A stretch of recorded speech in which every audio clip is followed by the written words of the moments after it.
If you've been thinking about selling or buying a property and you don't know who to work with yet, your instinct will be to reach out to your family and friends to ask about agents they've used in the past and that they really liked. That's usually how it goes. There's also a high chance that you'd be working with the recommendation due to the trust that's already there, since they helped out people you know and care about. So what if nobody in your circle has any good recommendations and you just reach out to random agents you've seen on flyers and on back of buses? How are you going to determine if this agent is right for you? Not all agents work the same way. For example, the way they communicate could be very different from what you're accustomed to and what you actually need. Do they text, or do they only do phone calls or emails? Are they responsive around the clock or only during their work hours? Do they speak your language? Do they use a lot of apps to help streamline the transaction, or are they still old-fashioned and like to do things in person? Are they patient with your questions? Are they patient with your indecisiveness? If you've never worked with me, let me self-promote on here a little.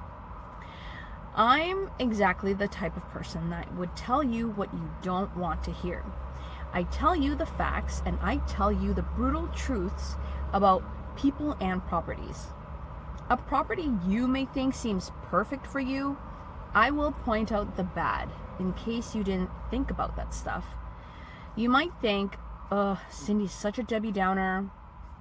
And if after you've heard all that I have to say and you still feel attracted to the place, good for you, because you basically are confident in your choice.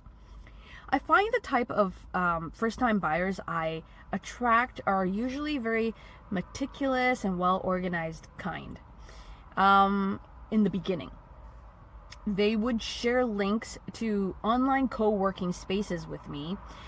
They make tables and graphs as they shop for properties and see price adjustments, solds, and relists. Well, this is a wonderful way to start. I can tell you 90% of them always end up scrapping it because it's simply too much work to maintain, and quite frankly, all properties are so different.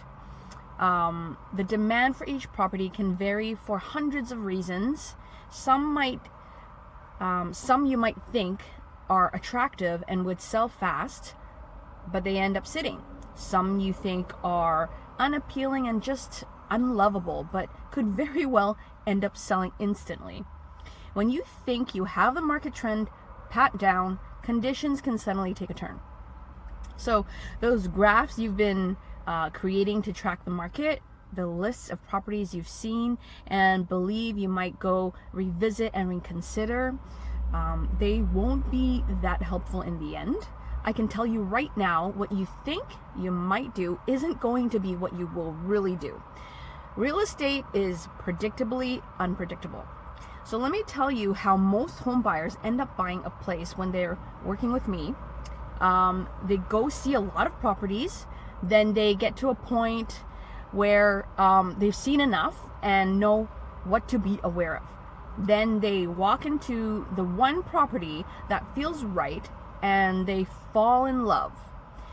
Since right now the market is favorable to end users, your decisions on a home is mostly driven by lifestyle and aesthetics.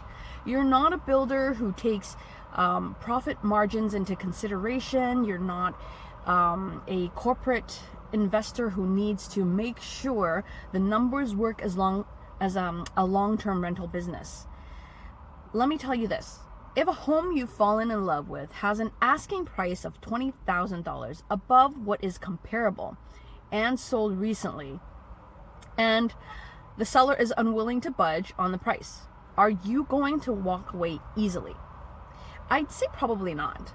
So you see what I mean when buyers make tables and graphs to track the market to be sure they're not overpaying.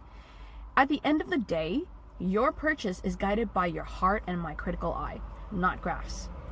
So, what kind of buyer are you? Do you think we could work well together?